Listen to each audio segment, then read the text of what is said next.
Assalamualaikum warahmatullahi wabarakatuh. Selamat berjumpa kembali dalam pembelajaran daring IPA ya. Semoga kita semua selalu dalam keadaan sehat dan dalam perlindungan Allah Subhanahu wa taala. Baik, di kesempatan kali ini kita akan membahas tentang uji kompetensi bab 9 ya, yaitu tentang sistem ekskresi manusia. Nanti ada 10 soal yang akan dibahas. Oke, langsung ke soal yang pertama.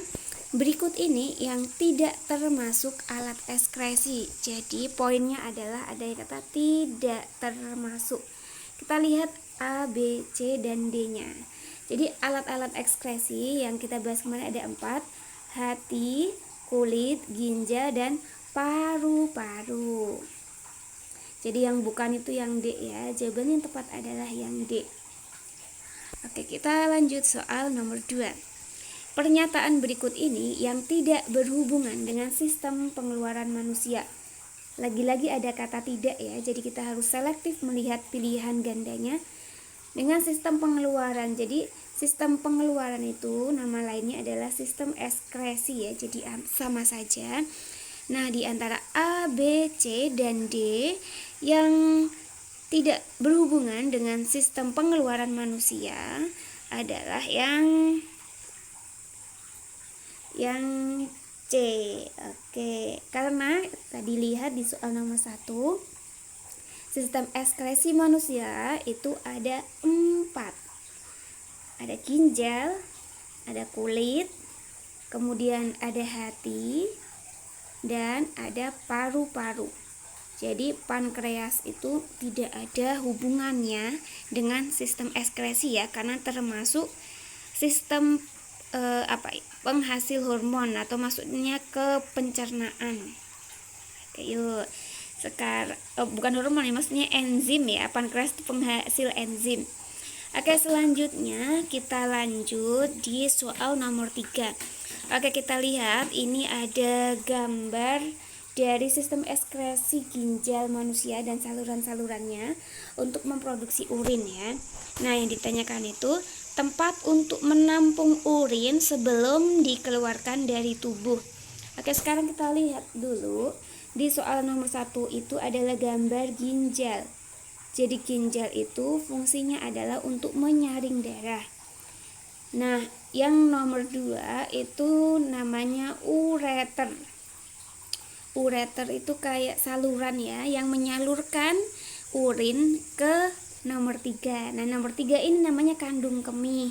Kandung kemih atau bahasa biologinya tuh vesika urinaria. Dia tempatnya untuk menampung urinnya. Oke. Yang nomor 4 itu adalah saluran keluarnya kencing.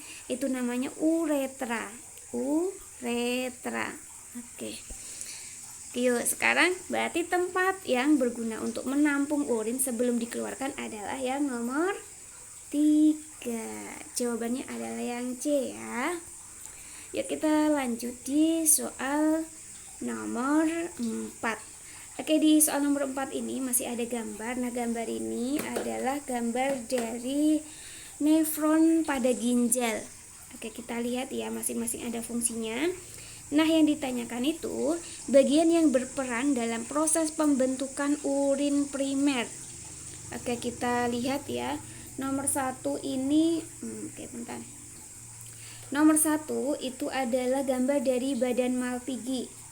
Jadi ini nih. Nah, ini adalah gambar dari badan Malpighi. Nah, badan Malpighi itu dia fungsinya adalah menyaring darah untuk menjadi urin primer. Oke, jadi udah ketemu jawabannya yang nomor 1 ya, yang A ya. Tapi kita lihat dulu yang nomor 2 itu gambar apa. Yang nomor 2 itu pembuluhnya aja, dia tubulus yang menyalurkan darah yang sudah selesai disaring ya. Kemudian ada nomor 3 itu lengkung Henle. Nah, ini. Kemudian yang nomor 4 itu namanya tubulus collectivus. Nah, yang nomor 4. Nah, tubulus collectivus itu fungsinya mengumpulkan urin untuk disalurkan ke pelvis dan disimpan di kandung kemih. Kayak urin yang sudah jadi nanti disalurkannya lewat tubulus collectivus. Kolektif untuk mengumpulkan gitu kata kuncinya. Jadi jawaban yang tepat adalah yang A. Oke, kita lanjut soal nomor 5. Masih semangat ya. Sisa penyaringan pada proses filtrasi menghasilkan urin yang masih mengandung zat yang berguna bagi tubuh. Berikut ini yang bukan merupakan zat yang terdapat pada urin. Oke, yang bukan ya. Jadi pada urin itu masih ada beberapa zat tertentu. Masih ada glukosa, masih ada asam amino, dan masih ada garam mineral. Tetapi sel darah merahnya sudah tidak ada karena sudah diserap kembali ya. Berarti jawabannya yang C. Oke, selanjutnya soal nomor 6. Sisa metabolisme yang dikeluarkan melalui paru-paru. Ingat bahwasanya paru-paru organ pernafasan manusia ya.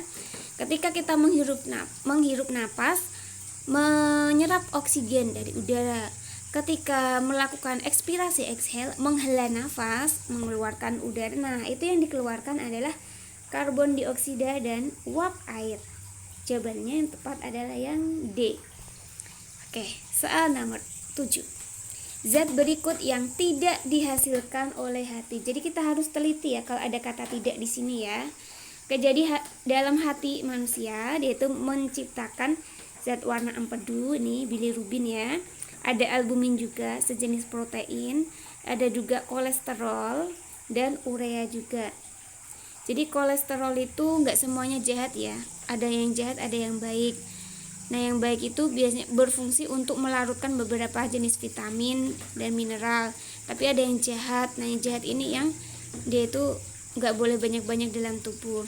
Oke, berarti kalau sudah tahu zat yang dihasilkan pada ekskresi dalam hati, jawaban yang tepat adalah yang B, glukosa ya. Dia nggak dihasilkan oleh hati. Oke, selanjutnya soal nomor 8. Kulit berfungsi sebagai alat ekskresi. Oke, jadi di sini kata kuncinya adalah sebagai alat ekskresi.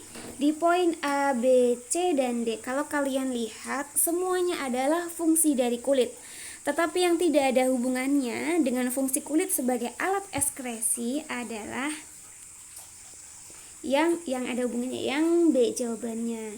Karena yang A ini bukan untuk alat ekskresi, yang C juga bukan, dan yang D juga bukan. Jawaban yang tepat adalah B. Yuk, tinggal 2 soal lagi, masih semangat ya. Di soal nomor 9 kita baca dulu. Adanya batu ginjal di dalam rongga ginjal dapat menimbulkan. Oke, jadi kalau di ginjal kita ya, terus di sini ada batunya kayak gitu, itu nanti menyebabkan si ginjal ini kandungan airnya tuh nggak bisa keluar. Nah, jadi nanti di dalam ginjal itu kalau ada batunya, airnya numpuk di sini, maka terjadi yang namanya hidronefrosis, yaitu berkumpulnya cairan di dalam ginjal dan tidak bisa keluar karena disumbat oleh si batu ginjal itu ya. Jawabannya yang C. Tapi kita lihat poin yang A, B, dan D-nya. Oke, hematuria adalah kencing berdarah yang B ya.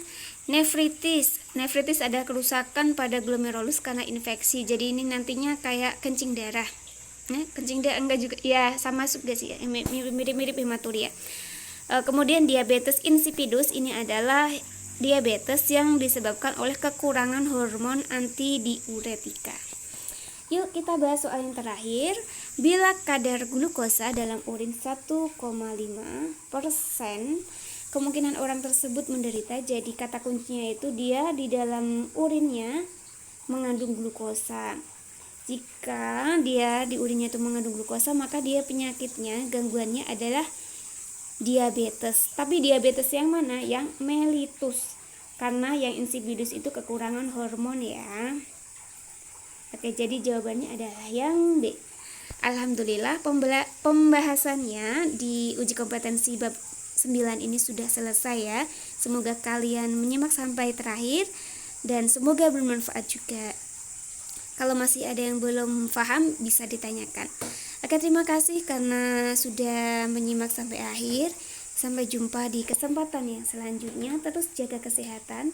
Wassalamualaikum warahmatullahi wabarakatuh.